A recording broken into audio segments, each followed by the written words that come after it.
Hello everyone, welcome to this series on how to build your very own Linux distribution from scratch. So last video we ended up with setting up DHCP networking, and we managed to download some files from internet, and also did install the text editor. So now we sort of have a system that we can actually do something under. But let's now install sort of a development environment into our system. So I'm going to install Golang programming language to that, and we cannot just download it and just copy that to the ISO. Instead, we need to provide the custom build of Golang, and we need to make sure that it would be statically linked. That's absolutely essential, because otherwise this is not going to work with our system. So I'll just go to a working directory called Linux here, and I want to say widget and https go.dev /dl/ and the version go 1.21.0.source tar.gz. So I want to download the source for Go. Okay, so something go wrong. Yeah, obviously slash here. Okay, so we are now downloading sources for the Golang. So let's have a look. Okay, and now go one. Okay, so tar -x vf and our Golang. So it gets extracted, and we go to, yeah, the folder is called Go. So cd to the Go, and here cd to the source. And here the file we're interested in is called make.bash. So let's have a look what is in there. So make.bash. All right, so here we need to set a couple of things. So I'm looking for parameter called cgo enable. Okay, cgo enable controls cgo usage. Yeah, so we need to set this to 0, right? And like this equals to 0, right? And then LD flags, right? So searching for LD flags, and just to make sure, just say go LD flags. Okay, it's right over in here. Good. And here it's a little bit more complicated. So I want to say -x LD flags and static like this.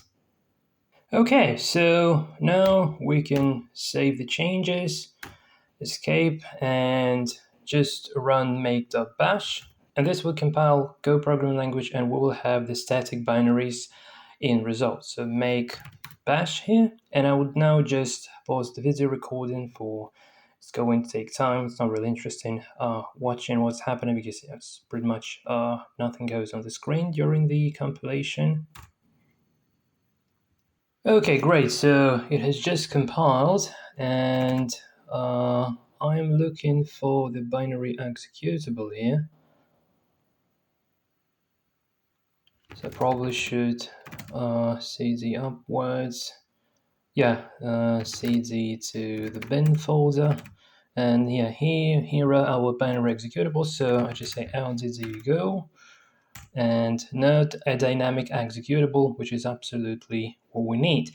Okay, so now the next step to consider is very simple. So just go away from here. And so we have this Go folder. So what I want to do now is to copy this Go folder to the root. So not to the root exactly, but no, like this, local root, and Okay, hold on a sec. Where is the home directory? Okay, so we don't yet have the home directory within the root. So let's cd to the root. And here I want to say mkdir. I call it home. Well, it's not a real home folder, but this folder is just serving the purpose of storing some, I don't know, some big packages like Golang, for instance. So now I can do cp minus r recursively. The contents, not even the contents, just the Go folder itself to root go. Okay, and now if we go to the root and go to the home, okay, hold on a sec.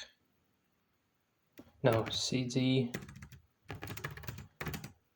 Oh, just put this into the wrong place. Yeah, cp go to home, cursorly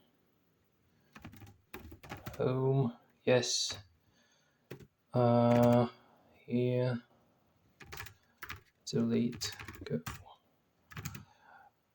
Okay, one more time. So we have the root, cd to the root. Here we have the home, cd to the home. Here we have the go, cd to the go. And yeah, here are the files. Yes, absolutely great. Okay, so now the next step. So we can just build a new ISO, like the new root CPU GZ, the new ISO, including this sort of a files for Golang, but this is not going to work as smoothly as we would like it to just yet. So another step to consider is to add the proper environmental variables. So I go to the ads folder, and you remember we've created this shell.sh script. So I just go there, shell.sh, and now instead of some random variables, random environmental variables, I want to specify quite particular one. So the first thing to do, I want to append to the system path variable the path itself, and also home /go/bin. So that I can say just go command, and this would reference the particular go command. The Golang compiler, or it's not only compiler, just does a lot of things. So go command is going to be visible system-wide after adding the home/go/bin to the system path. And also we need to specify go root, and this is going to be equal to home/go. So go root needs to be specified because otherwise the standard packages would not be seen by the compiler. So that's quite important, right? And yeah, I also want to run the shell, obviously. Okay, so right, quit. And I just want to have a look at the init tab one more time. Yeah, okay. Okay, great. So, if I did everything properly now, let's try to build ISO. Okay.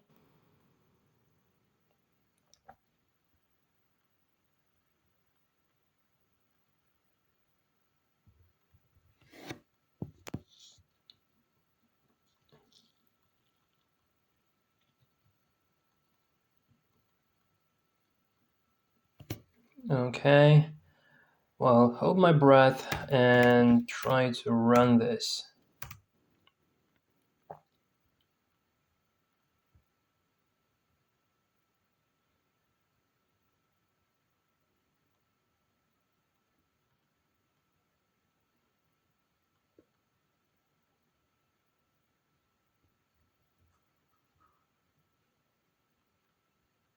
Well, at very least, it didn't break the networking, which is a good news.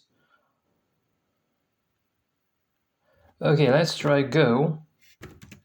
Yeah, and Go is available system-wide, which is cool. So let's go to the home directory.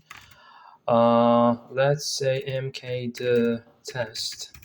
and cd to the test, and here I say go mod init test. Okay, and creates the new module, which is really cool. So go mod file, so we can have a look what is in there. Okay, now let's create a source file. So I call it test.go, and here I say package main.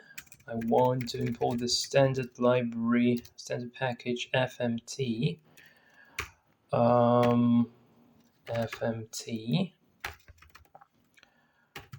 and func main, and I want to say fmt print line hello monkey c monkey do Linux. Okay, right, quit, and now let's do go build. Okay. Okay, yeah, that's the problem. So we'll need to update ISO one more time. So that's because I don't have the temp folder, but I would now temporarily create this manually. Then we'll add this to be done automatically. So mk temp. Okay, and go build again, because that's used by the Go programming language. Yeah, the first time it takes quite a bit to build everything, but every next time you build, it just goes much faster.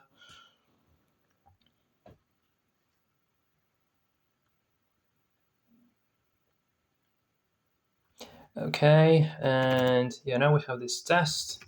Let's try to run the test. Yeah, hello monkeys, here monkeys do Linux. All good. So we have this working now. Okay, guys. So yeah, I would now create. Let me power off from here. I would now create the temp folder. So cd to the root, and I just want to say make mkdir and temp. So now I also have the temp. Yeah, so this would be included to the ISO. And now I just want to say build ISO, and run one more time.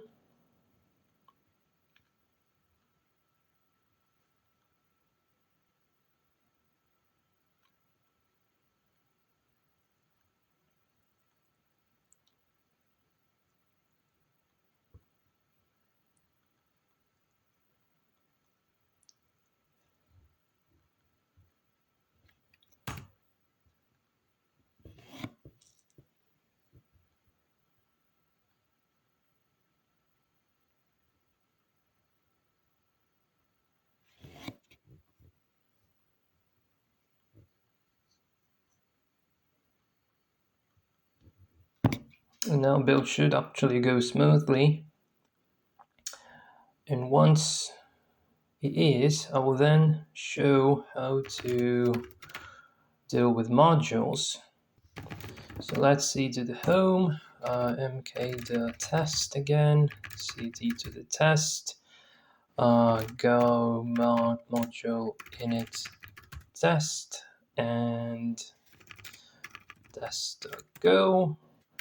So the same thing, package main, import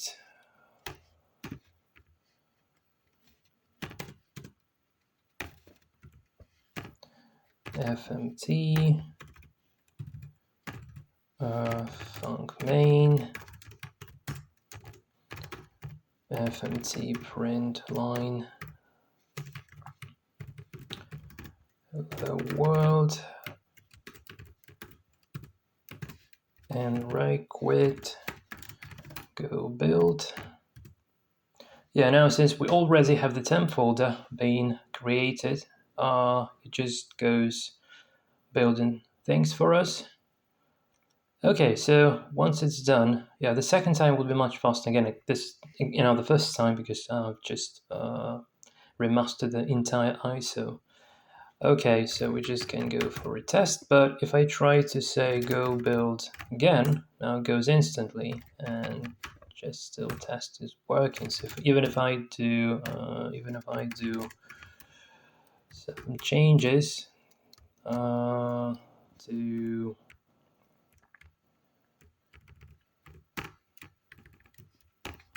the source file, so go build still quite fast. Okay, so now packages. If you just try to do like test go, for instance, I want to add the package, so let me just get rid of this. So I want to import the package called termbox-go by NSF, which is the terminal library, like ncurses equivalent in Go. So usually you say github.com/nsf/termbox-go. But this is not going to work, unfortunately. So I can do something here.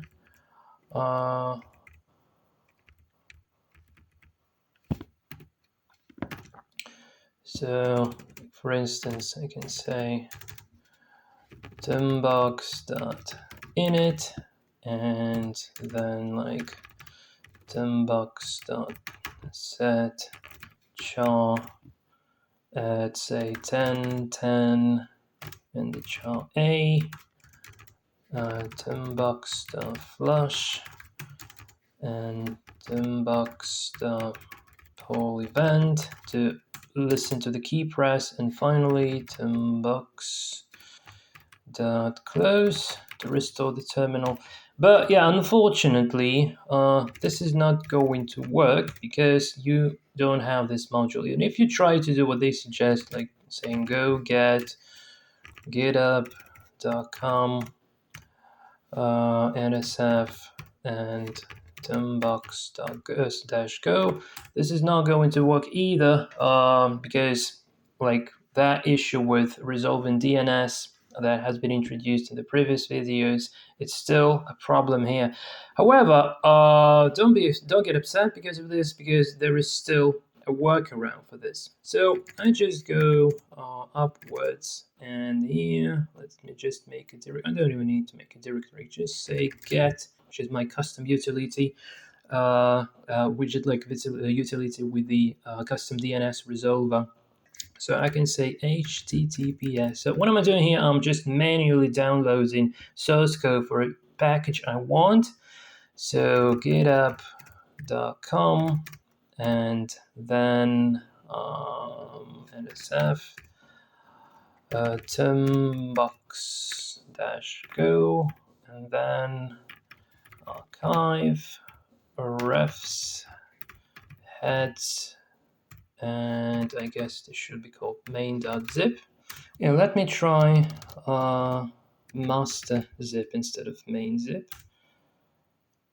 Okay, here we have some files. Great. So now let's download this to, again, termbox zip. Okay. Great. And now what? Now unzip termbox zip. And now we have this termbox-go master. Okay, so cd termbox-go master. Yeah, and here we have the files. Great. Now, all we need to do is the following. So home. So within the Go, we have the source.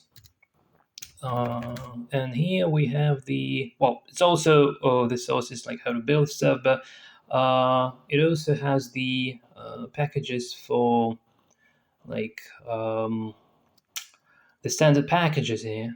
So if I do cp -r recursively copy the termbox-go master to go source, and I call it termbox-go like this. Okay, so let's go to go source and see if it has been added here. Termbox. Yes, termbox has been added. Great. So now let's go back to our test and say VICI test.go. Now if we alter this import by dropping the GitHub com and the username and just say the termbox-go, this is still not going to work. But at very least, it would now try to compile. So now the problem is that within the termbox-go there is a file called api.go, which tries to reference the dependency module, which is called go-runewidth by matt.tn. So we can do the following. We can go to the source. Okay, just go source. Go into termbox-go. The file was api.go, and here, if we just replace this with go-runewidth, and then we need to install it. So just say run right quit.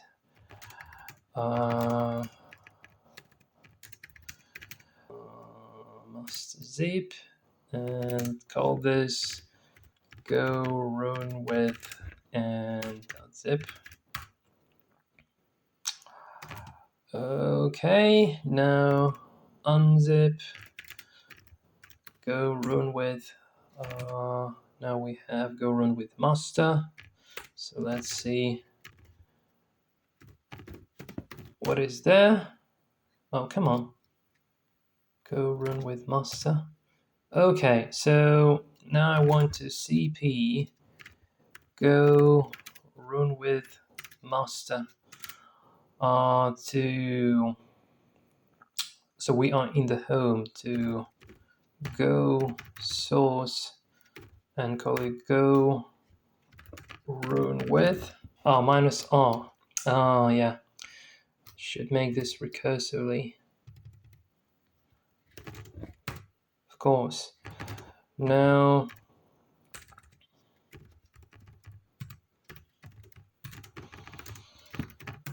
yeah, now we have the go-runewidth. Okay. Now I hold my breath and cd to test and try to build one more time. Go build. Okay. Another dependency. So rival uniseg archive refs heads master zip uniseg zip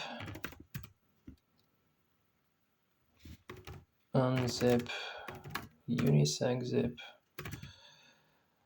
Okay, now installing the uniseg. Okay, so cp -r uniseg master to go source. Okay, now this still is not going to work because yeah, in runewidth go 7.2, so cz to go source, cz to go runewidth, the file called runewidth-go, line number 7. Okay.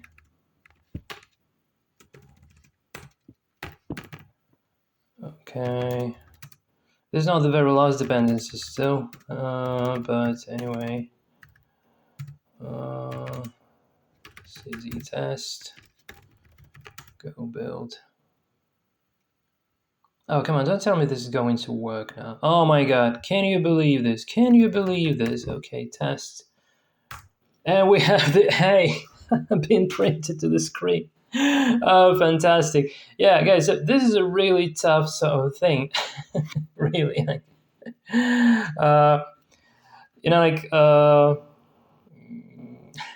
You shouldn't really be installing packages this way, but just wanted to show you that this is actually possible to do things like this. So probably one last thing to do is just want to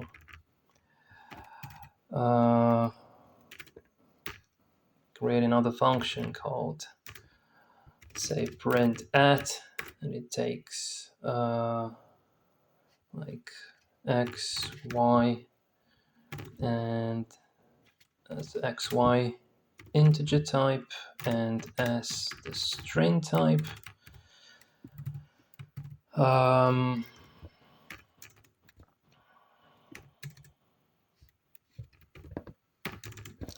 So let's say for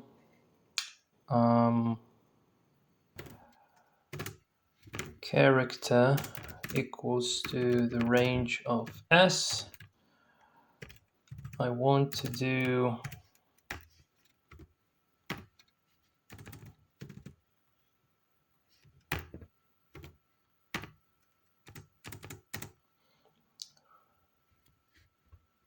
termbox.setChar x. Now y should no x should be y is okay, but x is going to be changed. So y is always the same, and the character like this, and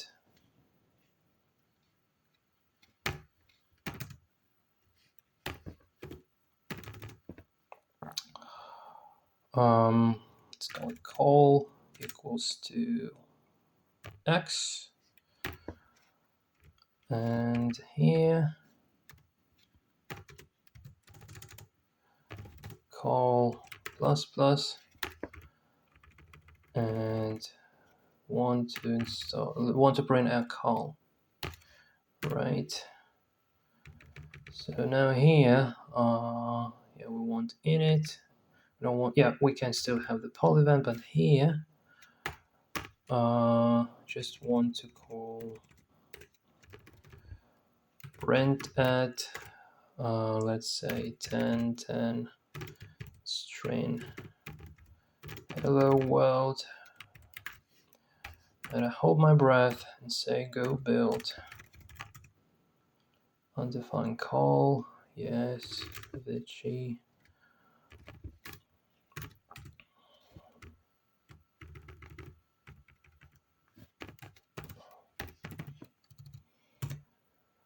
And try to run test, and oh my god, we got the hello world printed as specific coordinates.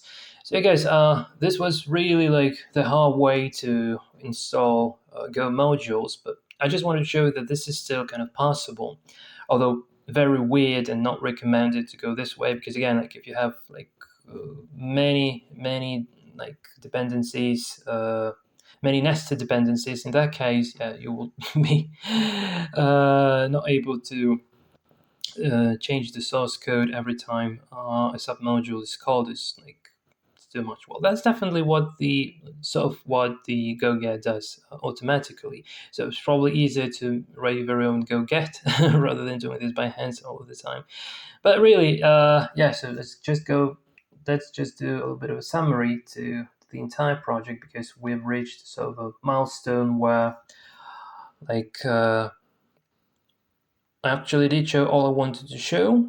So I wanted to have the completely statically linked system that does not depend on glibc and things like that. So that runs completely as a standalone beast. So yeah, with this custom DNS resolver provided by the utility together written Go programming language, yeah, we still can fake sort of a fake downloading packages for Go programming language. Like we just can do various downloads, but yeah, this is not as convenient as using the standard things like standard package manager. Let's say if you install Python and try to do things like pip install, this is not also going to work due to exactly the same reason. So it wasn't really ever meant to be sort of something useful, but just a project that you can start tinkering with because there were many tutorials on internet showing how to build your very own bare minimum Linux system, but one cannot boot on the real hardware, another might not have the network interface, another might have the network interface but doesn't have the networking set up properly, or on the contrary, like having the network set up properly, but the kernel is not configured well so that it actually can see your particular Ethernet card on your real hardware. So a lot of issues. So in this tutorial series, what I tried to achieve was actually to bring everything all together so that we have the statically link system, we have the network being configured, we have the custom DNS resolving solution, so that we could actually download things from internet and even try to mimic this. It's not the matter of like how to mimic the go get behavior, but anyway, so we can still sort of download packages and make them bundle them into our own project. So yeah, this is mainly for didactic and educative purposes, not for the real usage. But anyway, I had a big I had lots of fun creating this tutorial series. I hope you guys had lots of fun following it and watching it. So if you have any questions, please feel free to ask them in the commentaries down below. And this is it from my side. And thanks for watching. See you later and cheers.